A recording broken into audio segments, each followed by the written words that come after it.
নমস্কার চাষি বন্ধুরা, কিষাণ বাণীতে আপনাদের প্রত্যেককে স্বাগত জানাই। এই অনুষ্ঠানটি প্রচারিত হচ্ছে ভারত সরকারের কৃষি এবং কৃষক কল্যাণ মন্ত্রকের সহায়তায়। আজকে আমাদের এই কিষাণ বাণীতে আলোচনার বিষয় পেঁপের চাষ। এ বিষয়ে আলোচনার জন্য আমার সঙ্গে বিশেষজ্ঞা হিসাবে রয়েছেন শ্রেয়সী দাস, সহকারী অধ্যাপিকা, সিকম স্কিল বিশ্ববিদ্যালয়। পেঁপে চাষ এ বিষয়ে আলোচনা করব। বাড়িতে কম বেশি প্রত্যেকেরই একটা দুটো পেঁপে গাছ থাকে, যাদের বাড়িতে কিছুটা জায়গা আছে, কিন্তু যখন এটা চাষ হিসাবে করব তখন সেই সম্পর্কে আমাদের বিস্তারিত জানা প্রয়োজন রয়েছে এবং কোথায় কেমন করে এই চাষ হচ্ছে তার কিছু নমুনায়, এছাড়াও এর লাভ কতখানি এই চাষের, সেই সমস্ত সম্পর্কেই জানবো বিশেষজ্ঞের কাছ থেকে। আপনার কাছে প্রথমে জানতে চাইবো এই পেঁপে চাষ সম্পর্কে যদি একটু কিছু বলেন। পেঁপের আদি বাসস্থান কিন্তু আমেরিকা। এটি কিন্তু ভারতের কোনো চাষের প্রথমত ছিলই না। অনেক বছর আগে ভারত যখন আমাদের ব্রিটিশাররা যখন আসেন তখন এই চাষটি এই দেশে ওনারা আনেন। আজকে আমরা ঘরে ঘরে পেঁপে চাষ দেখলেও পরিমাণের দিক দিয়ে কিছু কিছু জায়গায় প্রচণ্ডভাবে এগিয়ে, যার মধ্যে আমাদের পশ্চিমবঙ্গ আছে। এছাড়া চাষটি খুব উন্নতভাবে তামিলনাড়ু, অন্ধ্রপ্রদেশ, মহারাষ্ট্র, আসাম, বিহার এই জায়গাগুলিতেও এটি কিন্তু এগিয়ে রয়েছে। এখন জানবো যে একটা বিষয়, যে ঘরে ঘরে পেঁপে চাষ হয়তো সেভাবে নেই, চাষের ক্ষেত্রে বলা যেতে পারে যে সেইটা খুব সীমিত সংখ্যক মানুষ যারা এই চাষটি করেন, কিন্তু বাড়িতে এক আধটা পেঁপে গাছ থাকে এবং পেঁপের উপকারিতা সম্পর্কে আমরা কম বেশি জানি। পশ্চিমবঙ্গেও আপনি বলছেন যে অনেক ক্ষেত্রে এই চাষে এগিয়ে রয়েছে। এরপরে যেটা আপনার কাছে এখন জানবো যে এই চাষ তবে করব কেমন করে এবং কোন জলবায়ুতে এবং মাটি পরিবেশ কেমন থাকলে পেঁপে চাষ ভালো হতে পারে, সেই সম্পর্কে যদি আমাদের একটু জানান। নিশ্চয়ই। যে কারণে আমরা দেখতে পাই কি বাড়িতে বাড়িতে একটি যে দুটো পেঁপে গাছ আমরা দেখতে পাই, এই একটি জিনিস আমাদেরকে লক্ষ্য রাখতে হবে, সেটি হলো 10 ডিগ্রি সেলসিয়াস এই টেম্পারেচারের বা এই তাপমাত্রার নিচে আমাদের আবহাওয়া না থাকলেই হলো। এবং উল্লেখযোগ্য বিষয় হলো, যেখানে গরম ও আর্দ্রতা বেশি, পাকা ফলের রং কিন্তু ভালো হয় না, বা ফলটি পাকতে কিন্তু অনেকটি বেশি সময় নেয়, যেটা চাষ ও চাষির পক্ষে কিন্তু বিপজ্জনক, পক্ষে কিন্তু অসুবিধে।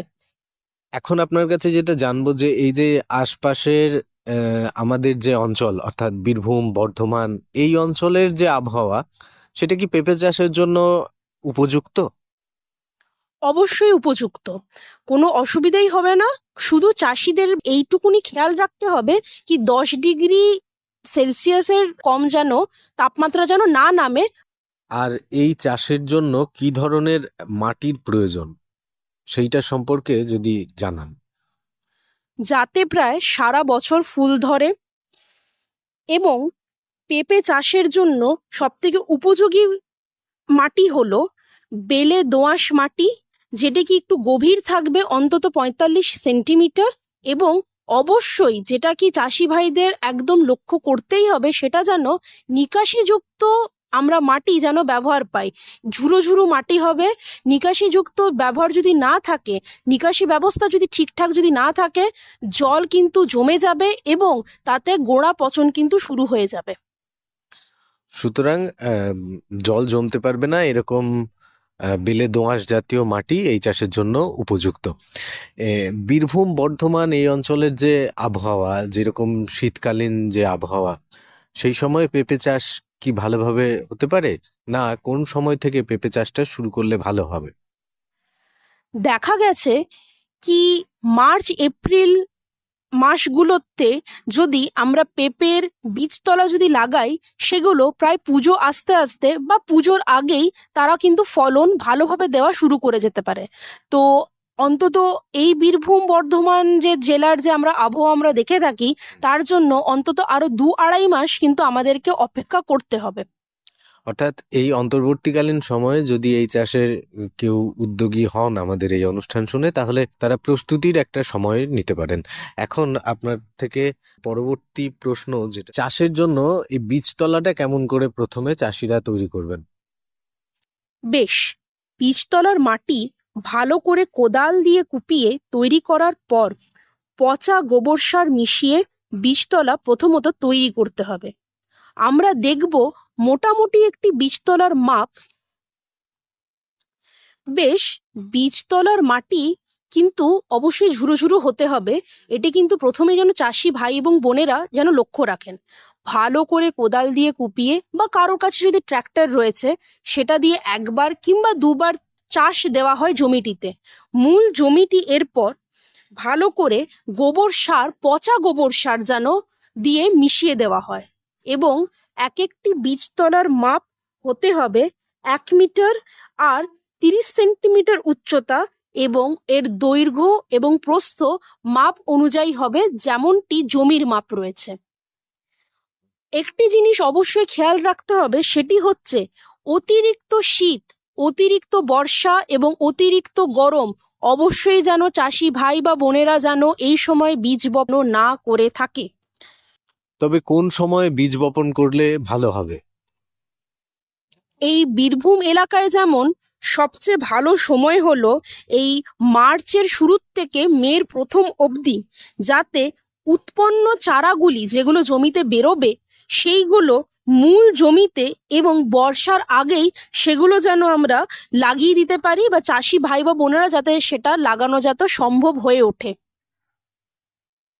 বেশ, এখন একেবারে অনুষ্ঠানের শেষের দিকে এসে শুধু এইটুকু জানার বোধহয় বাকি রয়ে গেল যে একজন চাষি যখন চাষ করেন তার মূল উদ্দেশ্যই তো থাকে যে সেখান থেকে তিনি কতটা লভ্যাংশ তুলতে পারবেন।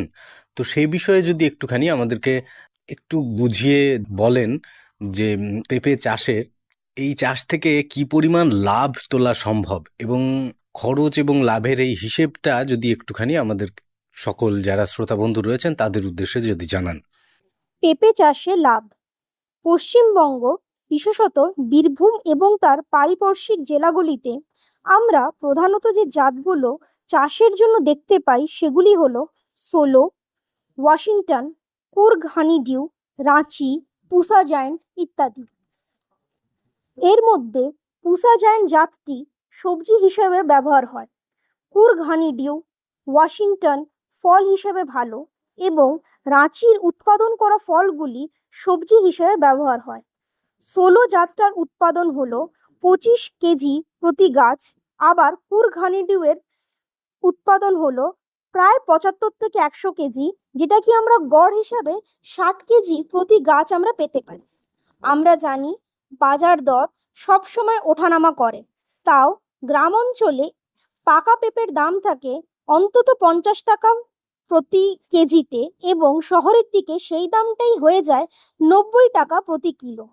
এটি আমরা অবশ্যই কিন্তু মনে রাখবেন, পাকা পেঁপের দামের কথা বললাম, কাঁচা পেঁপের দাম আরেকটু কম। তো আমরা আনুমানিকভাবে এটুকুনি বলতে পারি প্রতি বিঘেতে তাহলে 4 লক্ষ পর্যন্ত টাকা পেঁপে চাষ থেকে আয় করা যেতে পারে।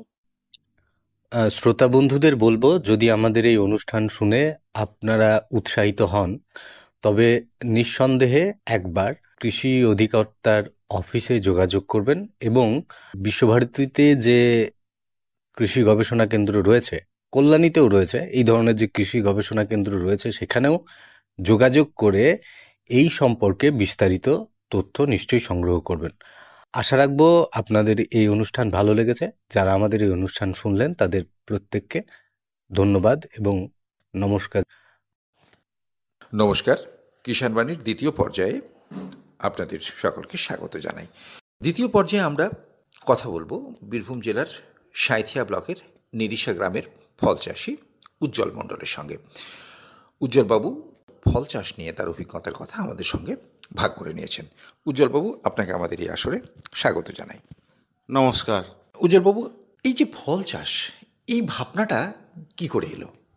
দেখুন, কোভিডের সময় আমরা যেভাবে সমস্যার সম্মুখীন হয়েছি, আমাদের ইমিউনিটি পাওয়ার যে কমে গেছে, বাঙালিদের টেবিলে বা থালাতে যাই বলুন ফল কিন্তু নেই, কোনো প্রকার ফল নেই। যদি ফল থেকেই থাকে সেটা হচ্ছে সিঙ্গাপুরি কলা, আর কিছু নেই।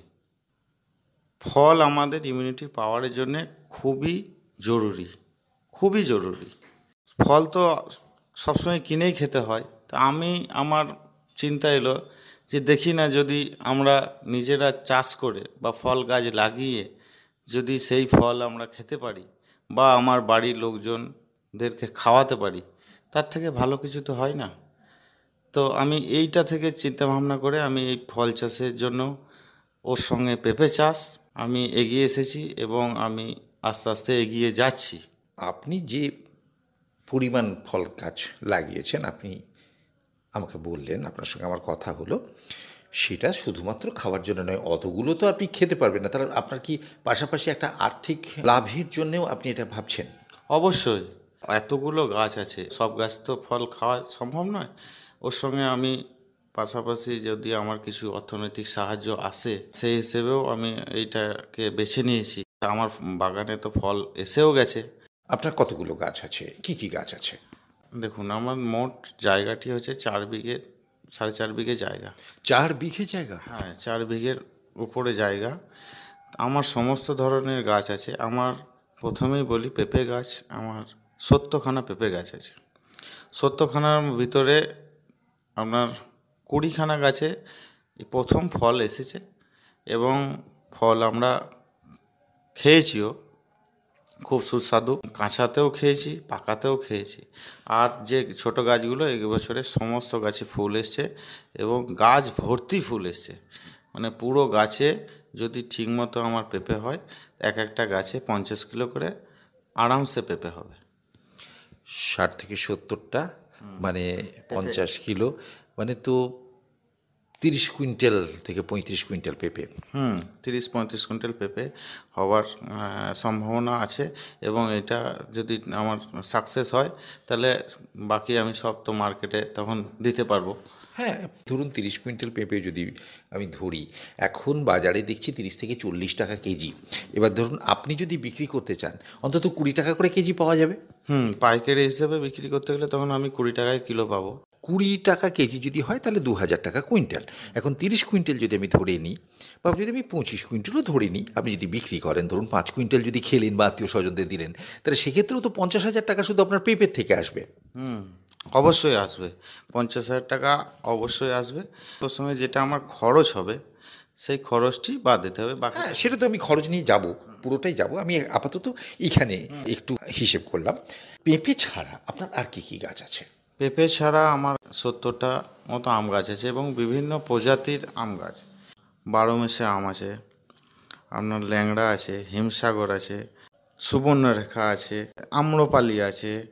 এরকম করে বিভিন্ন প্রজাতির 70খানা আম গাছ আপনার আছে। এর সঙ্গে বলি, আপনার 30 থেকে 40খানা নারকেল গাছ বসিয়েছি। নারকেল গাছগুলোও আপনার বিভিন্ন গঙ্গাবর্ধন, ক্যারোলিয়ান নারকেল, এরকম করে সব আছে।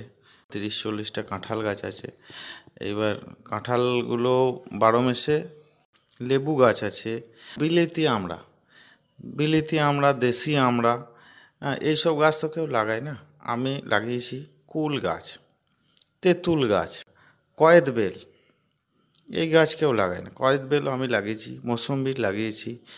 ওর সঙ্গে আপনার বেদানা, সফেদা, কামরাঙা, জামরুল, জাম, পেয়ারা, ডুমুর, জলপাই, লিচু, এই বিভিন্ন গাছ কিন্তু 2, 4, 5টা করে আমার বাগানে কিন্তু আছে।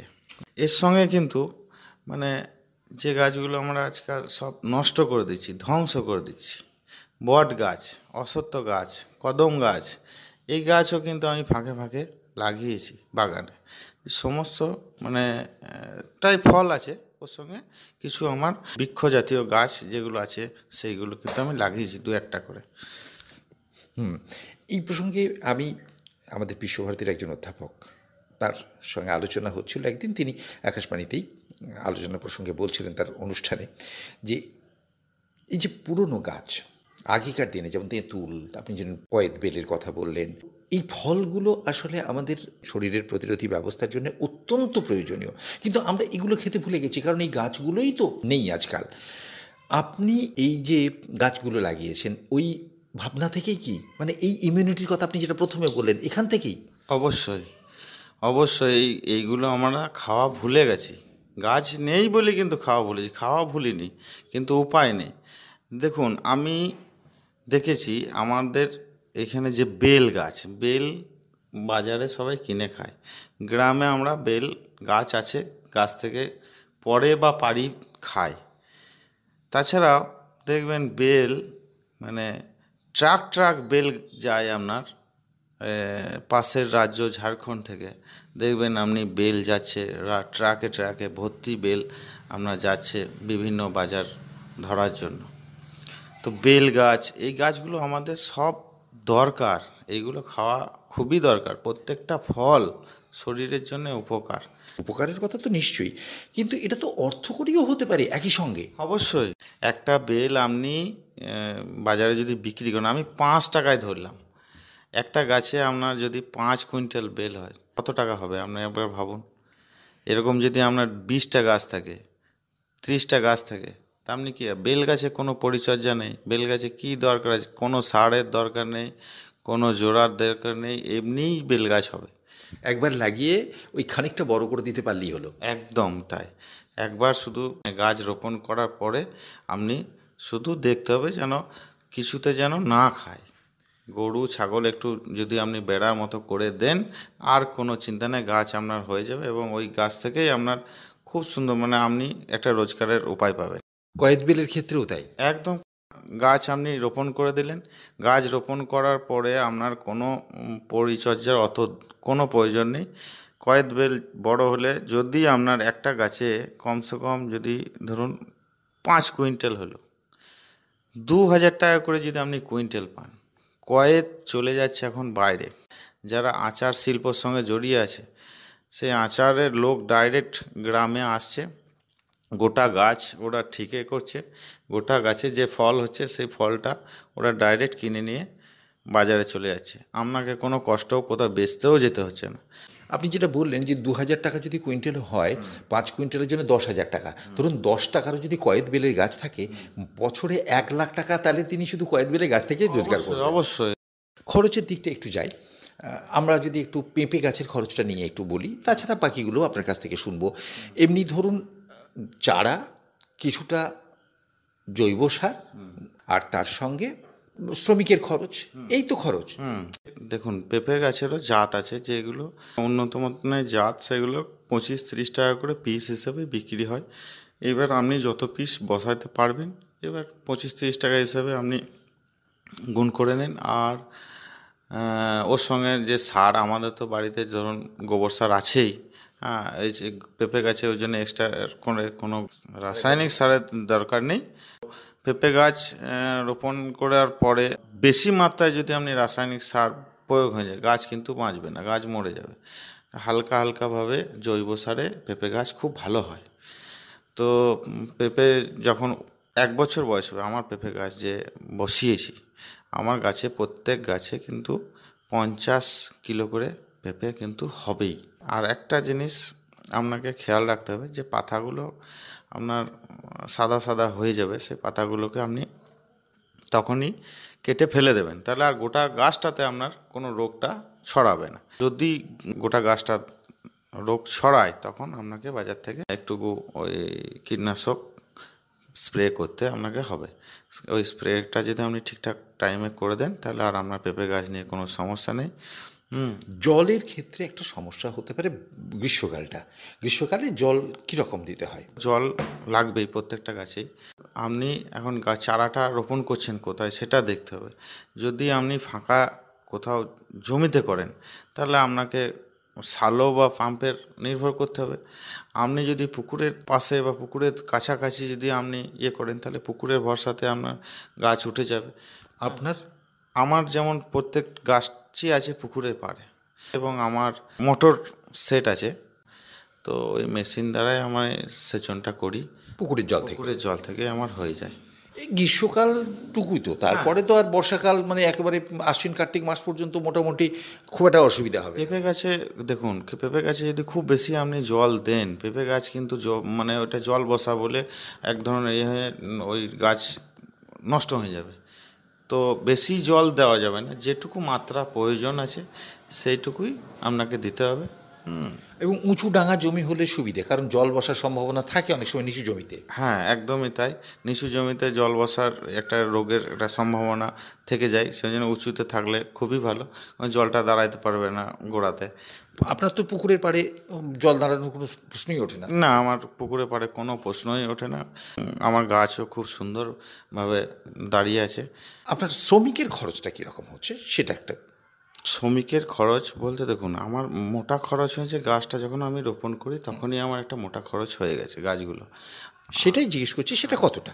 সেটা মোটামুটি আমার ওই 7-8 হাজার টাকার মতো খরচ হয়েছে টোটাল গাছগুলো বসাতে। সমস্ত গাছ মানে শুধু পেঁপে না, সমস্ত আম জাম গাছ যত আছে? সমস্ত গাছ, পেঁপে শুধু নয়, সমস্ত গাছের। আমার যেমন খরচ মনীষে হচ্ছে, সেরকম আমি কিন্তু অরহরের ডাল লাগিয়ে দিয়েছিলাম গোটা পুকুরের সাইডে, গোটা পাড়ের সাইডে। আমার বেড়ার কাজও হয়েছে, 1 বছর আমি বেড়া দিতে পারিনি পুকুরে, এবং অরহর গাছ থেকেও আমি কিছু অর্থনৈতিকভাবে আমি কিন্তু সাহায্য পেয়েছি। যে খরচটা হয় আর গাছ, বিশেষ করে ফলের গাছ যে লাভটা দেয়, সেটা তো আকাশ পাতাল তফাৎ, সত্যি কথা বলতে কি। আর একটা কথা উজ্জ্বলবাবু, ধরুন আমাদের এই বীরভূম জেলাতে যে প্রচুর উঁচু ডাঙা জমি আছে, যেটাকে আমরা জোর করে ধান চাষ করার চেষ্টা করছি, বিশেষ করে লাল মাটির যেগুলো, সেগুলোতে যদি আমরা ফল গাছ লাগাই, সেটা তো অনেক বেশি লাভজনক হবে। অবশ্যই লাভজনক হবে। যে সমস্ত উঁচু জমি বা ফাঁকা জায়গাগুলো পড়ে আছে, শুধুমাত্র একটু যদি জলের সংস্থান হয়, আর সেই জায়গাগুলোতে যদি বিভিন্ন প্রজাতির ফল গাছ, ফল চাষ করা হয়, যেই করুক বা যারাই করুক, তারা অর্থনৈতিকভাবে উপকৃত হবেই হবে। ধান চাষে এই মনীষের খরচ, আপনার কি রাসায়নিক সারের খরচ, কীটনাশকের খরচ, হারভেস্টারের খরচ, মানে সমস্তটাই খরচ। যদি ওয়েদার সাথ না দেয়, ধান যদি আপনার ঘর না ঢোকে, তাহলে তো সমস্তটাই লস হচ্ছে। কিন্তু গাছ, আপনি ভাবুন, আমার 30টা কাঁঠাল গাছ লাগানো আছে। আজ থেকে 5 বছর পরে যদি কাঁঠাল আসে, আমি ধরে নিলাম 1 কুইন্টাল করেই আমার গাছে কাঁঠাল হলো, 30টা গাছে 30 কুইন্টাল কাঁঠাল হবে। তাহলে 30 কুইন্টাল কাঁঠালের দাম কত? আপনি এবার নিজের দেখুন যে কত। এঁচোড় যদি প্রথম দিকে বিক্রি করা যায় তো 60-70 টাকা করে কেজি পাওয়া যায় এঁচোড়ে। একদমই তাই, 60-70 টাকা আরামসে কিলো। আর আপনাকে এঁচোড় কিন্তু যখন দেখবেন এতগুলো গাছ লাগিয়ে আপনি যখন বিক্রি করবেন, আপনাকে কিন্তু ফল নিয়ে আপনাকে কিন্তু বাজারে যেতে হবে না, আপনার কাছেই আসবে, এসে আপনার কাছ থেকেই গাড়ি নিয়ে লোড করে নিয়ে পয়সা মিটিয়ে চলে যাবে। উজ্জ্বলবাবু, আপনাকে অনেক অনেক ধন্যবাদ। আপনার এই অসাধারণ অভিজ্ঞতা, আপনার পরামর্শ চাষি বন্ধুদের খুব কাজে লাগবে এই আশা রেখে আপনাকে আরও একবার অনেক অনেক ধন্যবাদ জানিয়ে, নমস্কার জানিয়ে, যারা অনুষ্ঠান শুনলেন তাদের ধন্যবাদ এবং নমস্কার জানিয়ে আজকের কিষাণবাণী এখানেই শেষ করছি। অনুষ্ঠানটি প্রচারিত হলো ভারত সরকারের কৃষি ও কৃষক কল্যাণ মন্ত্রকের সহায়তায়।